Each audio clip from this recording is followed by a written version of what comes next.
Sid reformamini in novitate sensus vestri.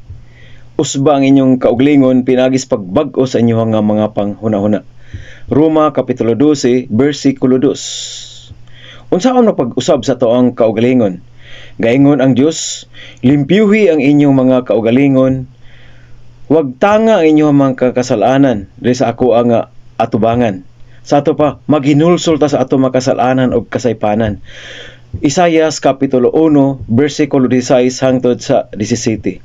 Ug ilahos nato ngadto sa 18, ug andam tang mangayog pasaylo diha niya, papution sa Ginoo ang atong tagsa-tagsa kaugalingon sama sa niebe kon snow.